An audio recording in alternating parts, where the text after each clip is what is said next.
Vamos a invitar a la doctora Andrea Valle. Ella nos va a hablar sobre otra patología frecuente en emergencia. No es probablemente una de las enfermedades respiratorias más comunes y es el niño que silba, ¿no? La doctora Andrea Valle es médico pediatra, es asistente del Servicio de Emergencia del Hospital Nacional Cayetano Heredia y nos va a hablar sobre el manejo de la crisis asmática en emergencia. Adelante, doctora. Gracias, doctora Luque. Buenos días con todos. Bueno, el día de hoy vamos a conversar sobre efectivamente una patología bastante común en la emergencia pediátrica, que es el manejo de la crisis asmática o las exacerbaciones asmáticas. Vamos a iniciar con un caso clínico introductorio. Acá tenemos a una paciente mujer de 7 años. El motivo principal de consulta es agitación, ¿no? Dificultad respiratoria. Y como cualquier paciente que ingresa por emergencia, por el triaje, lo primero que debemos evaluar es nuestro triángulo de evaluación pediátrica. Entonces, iniciamos con la parte de apariencia. En realidad, luce ligeramente somnolienta, ¿no? No está despierta, no está activa como cualquier otra niña de 7 años. La parte respiratoria es definitivamente el lado más afectado. Como podemos ver, tiene múltiples tirajes, tiene inclusive aleteo nasal, tenemos una gran dificultad respiratoria. Y en la parte de circulación podemos ver una niña que está algo pálida, no llega a estar cianótica, pero sí podríamos decir en realidad que sí podemos tener los 3 lados de nuestro triángulo afectado. Esto nos da una prioridad de atención de 1, con un diagnóstico fisiopatológico inicial de un fallo cardiopulmonar. Entonces, con esto, nuestra paciente debe ir directamente a nuestra unidad de shock trauma, ¿verdad? Un poquito para hablar de los objetivos de esta charla, básicamente recordar muy rápidamente la definición, la fisiopatología y desencadenantes y síntomas del asma y de las crisis asmáticas, clasificar nuestras exacerbaciones según criterios de severidad de acuerdo a los diferentes scores, y finalmente describir el manejo de las crisis asmáticas, que es nuestro principal objetivo el día de hoy. Recordemos entonces que el asma es la enfermedad crónica pulmonar más frecuente en pediatría. Estamos hablando de que 1 en 5 niños en Perú sufre de asma, y la prevalencia de las crisis asmáticas ha ido en aumento después de la pandemia, como podemos ver según estos datos del MINSA. En el 2021 el pico máximo de prevalencia reportada llegó más o menos a 1.300, en el 2022 ya había subido hasta 2.700, y este año el pico máximo reportado ha sido más o menos a mediados de mayo, llegando a aproximadamente a 3.500 casos. Entonces realmente estamos viendo un aumento después de la pandemia de crisis asmáticas en nuestras emergencias, ¿no? Okay. Recordemos un poquito la fisiopatología. Como podemos recordar, en realidad el asma es una enfermedad obstructiva, crónica, reversible, la cual se caracteriza por una inflamación de la pared bronquial,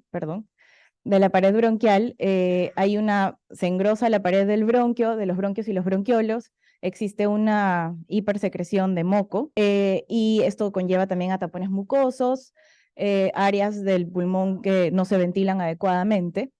Esta es una enfermedad crónica, es decir, que si el paciente no controla esta enfermedad, de pronto en algún momento llega algún alergeno ambiental, el paciente lo inhala, esta inflamación agudamente empeora, y como vemos se estrecha mucho la vía aérea, el flujo de aire disminuye, y por ende tenemos signos de dificultad respiratoria, ¿no?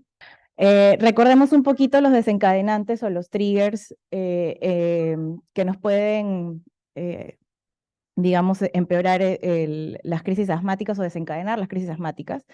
En pediatría lo más común, o una de las más comunes, son las infecciones virales. Se han reportado mucha asociación entre infecciones por virus sincitial respiratorio y rinovirus con la posterior aparición de asma en los niños.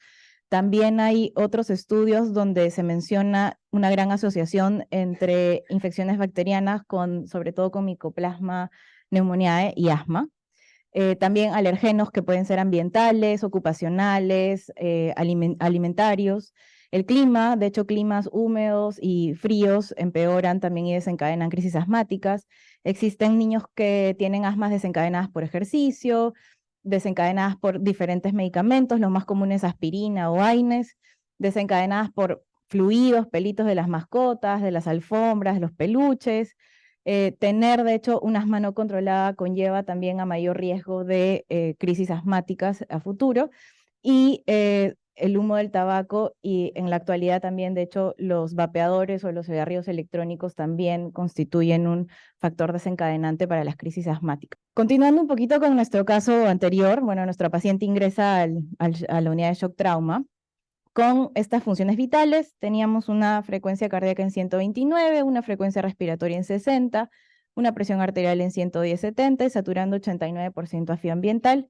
Entonces iniciamos nuestro manejo con la evaluación primaria o el ABCDE. Básicamente en la primera parte viendo que la vía aérea esté permeable, manteniendo una posición adecuada de la paciente. En la parte B, la paciente tenía una gran dificultad respiratoria, inmediatamente se le coloca oxígeno y bueno, de hecho inicialmente ya el tratamiento.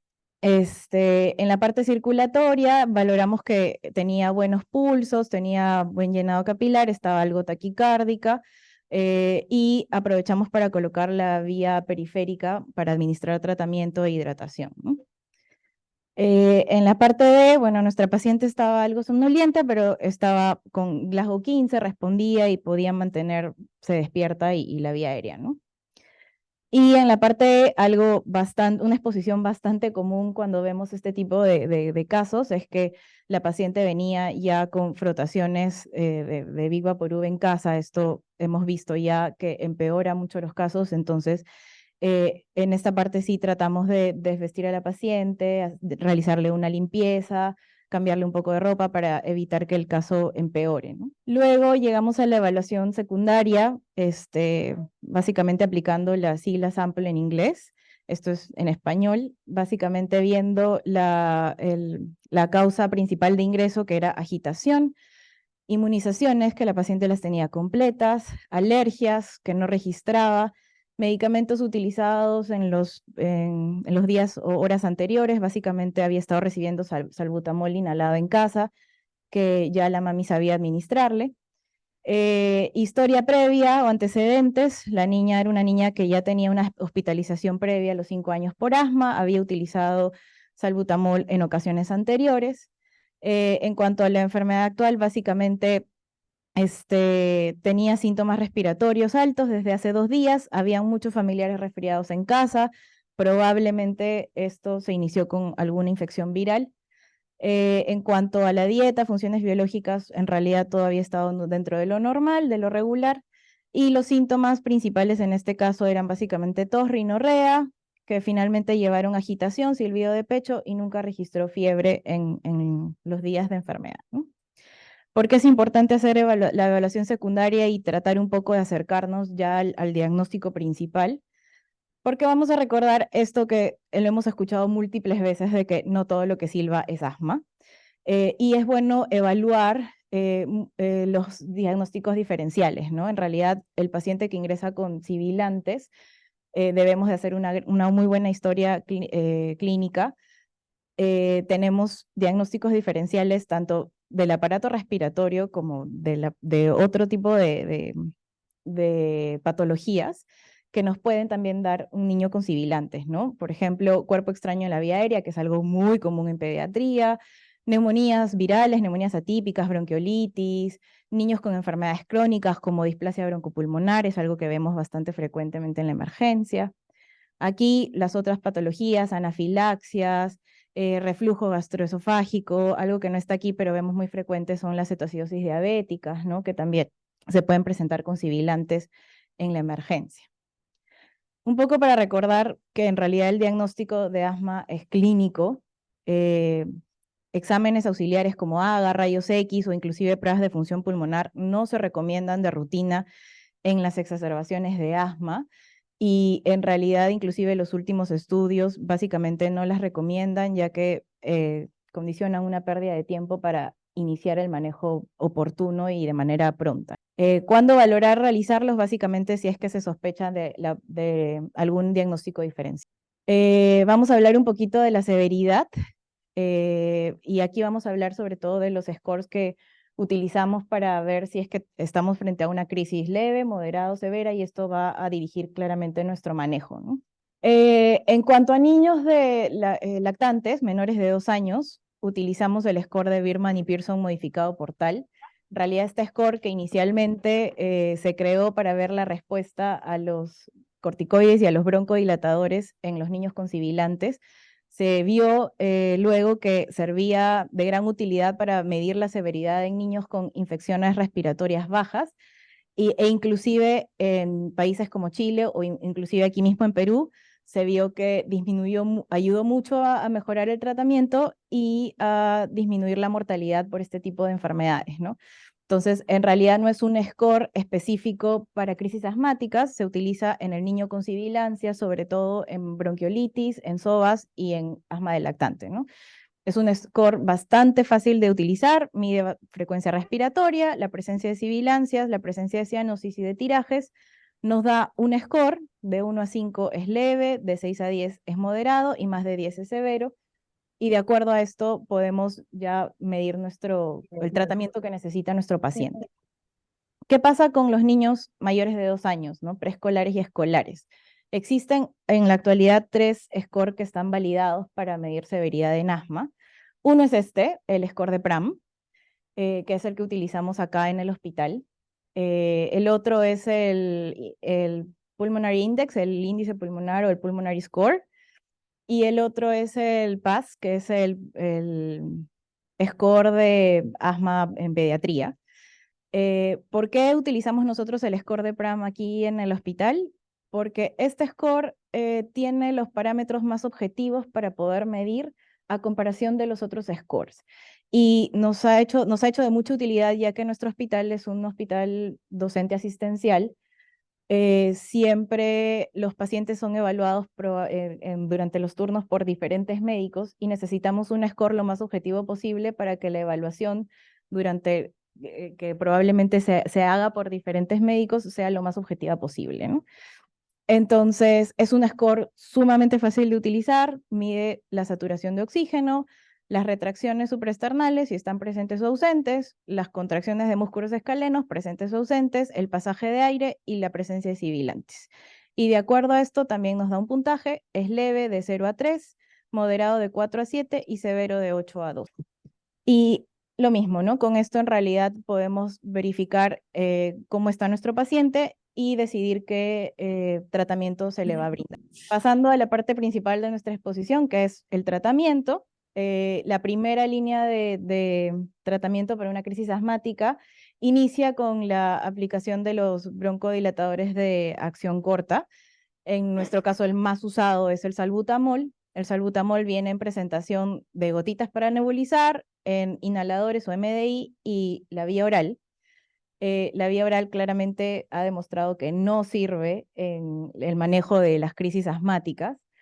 Esto ya se ha demostrado hace varios años, entonces para recalcar que realmente no se usa el salbutamol vía oral en este tipo de patología.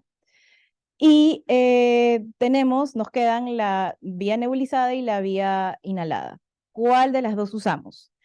En realidad, en los últimos estudios, sobre todo valorando las crisis leves y moderadas, no se ha visto diferencia significativa entre usar la vía inhalada y la vía nebulizada, ni en cuanto a requerimiento de hospitalización, ni en cuanto a la mejoría del score, ni tampoco en cuanto a recaídas. En realidad, ¿por qué nosotros en el hospital utilizamos ya en crisis leves y moderadas desde hace algunos años la vía del inhalada? En realidad, se han reportado múltiples ventajas a diferencia de la nebulizada: menor tiempo de estancia en emergencia, disminuye las tasas de hospitalización, es una medida costo efectiva a comparación de la nebulizada, disminuye la taquicardia, es una mejor alternativa en épocas de COVID y post-COVID. Y el único punto rojo que sí es bueno resaltar, no es en realidad algo negativo, pero sí es algo a tener en cuenta, es que requiere sí de aplicar una buena técnica para obtener unos buenos resultados. Entonces, definitivamente aquí tenemos que tomarnos un poco el tiempo, tanto el personal médico como el personal de enfermería en la emergencia, verificar que el paciente se le administre la vía inhalada con una buena técnica inhalatoria y que inclusive enseñar, ¿no?, a los padres cómo utilizarla porque el tratamiento luego se continúa. En crisis severas en realidad no hay mucha discusión. La nebulización continua ha demostrado ser lo más efectivo para mejorar los síntomas de manera más rápida y para disminuir tasas de hospitalización. Así que en crisis severas siempre la elección para administrar el salbutamol es por nebulización continua. Continuando con la primera línea de tratamiento, además de los broncodilatadores, utilizamos corticoides, los antiinflamatorios. Administrados durante la primera hora, se ha visto que disminuyen las tasas de hospitalización y los riesgos de recaída y reingreso a la emergencia. En crisis moderadas y leves, utilizamos la vía oral de preferencia, si es que el paciente la puede tolerar. El medicamento que utilizamos en realidad de rutina, creo que en casi todos los hospitales aquí en Lima, es la prednisona o la prednisolona vía oral en cursos de 3 a 5 días.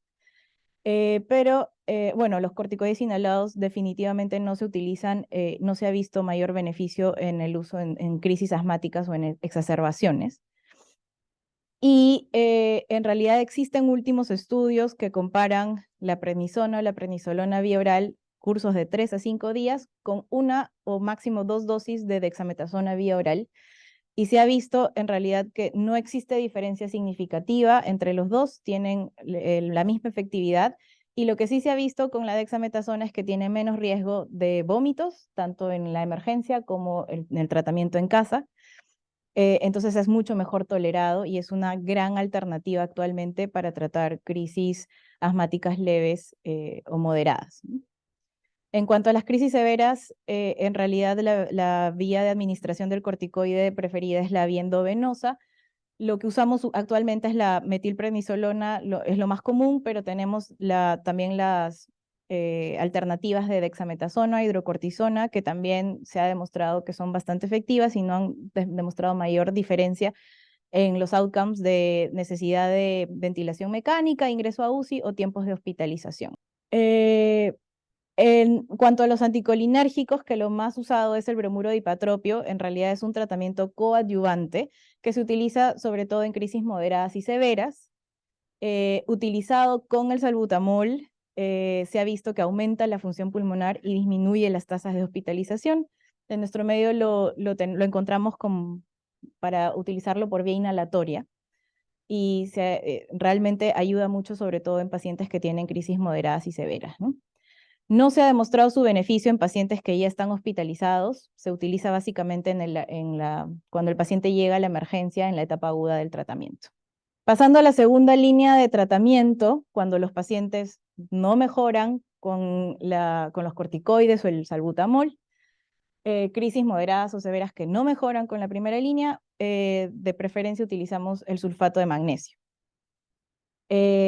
Ahora, el sulfato de magnesio la podemos dar en dosis fijas o en infusión continua, ¿no? ¿Qué se ha visto en los últimos estudios? En realidad,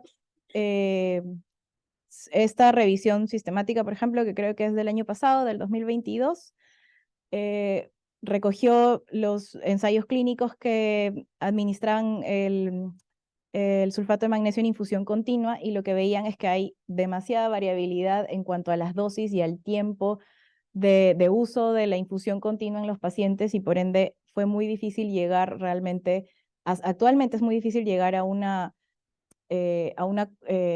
recomendación de cómo utilizar la infusión continua, ¿no? Entonces, hasta el momento no existe evidencia suficiente de la eficacia para poder utilizarlo, se recomienda en realidad en dosis, y la infusión continua, lo que se dice es que podría considerarse en estados asmáticos, realmente pacientes que van empeorando a pesar del tratamiento administrado, pero todavía no existe la evidencia suficiente, ¿no? Otros tipos de tratamiento, por ejemplo, la epinefrina, realmente se considera también en pacientes que no responden al tratamiento ni de primera ni de segunda línea. Actualmente tampoco se recomienda su uso de rutina.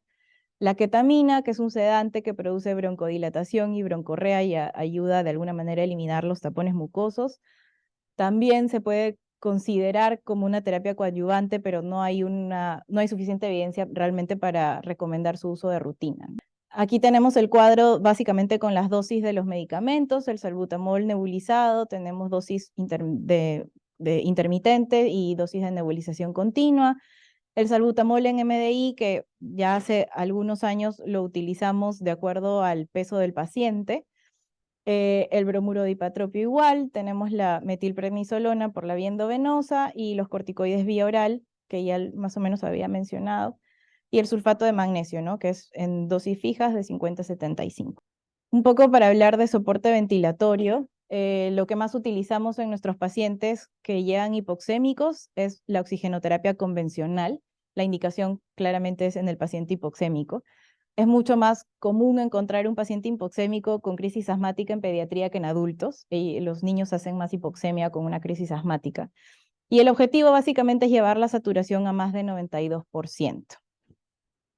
¿Qué sucede con los estudios que han visto de administrar más oxígeno, administrar oxígeno al 100%? Lo que sucede es que la hipoxemia en una crisis asmática usualmente obedece a un desbalance del BQ y a un shunt intrapulmonar, y lo que sucede es que en estas áreas poco ventiladas hay una vasoconstricción, que es la respuesta normal del cuerpo para evitar que aumente la concentración de CO2. Cuando administramos oxígeno al 100%, esta vasoconstricción desaparece y por ende existe mayor irrigación sanguínea en estas áreas donde hay poca ventilación, entonces aumenta la concentración de CO2 y se ha visto efectos que van en detrimento del paciente cuando administramos oxígeno a altas dosis. Entonces, en realidad el objetivo con administrar el oxígeno es ayudar a la hipoxemia, pero sin llegar a la hiperoxemia. El CAF en realidad se ha visto en algunos estudios últimos muy prometedores que ayuda a mejorar la hipoxemia y el trabajo respiratorio en pacientes con crisis moderadas o severas. Actualmente todavía no hay estudios grandes y realmente no se puede llegar a una conclusión. Sin embargo, existen estudios pequeños bastante prometedores y habría que hacerle seguimiento para poder valorar la utilidad del CAF en este tipo de patología, ¿no? Un poquito para revisar solamente indicaciones de soporte ventilatorio. Básicamente el soporte ventilatorio ya se da en unidades de cuidados intensivos, pero algunas veces hemos tenido que llegar a manejar la ventilación en emergencia, ¿no? Sobre todo llegar a veces a la ventilación no invasiva, que es de hecho la ventilación de elección en un paciente con crisis asmática que no mejora con el tratamiento farmacológico.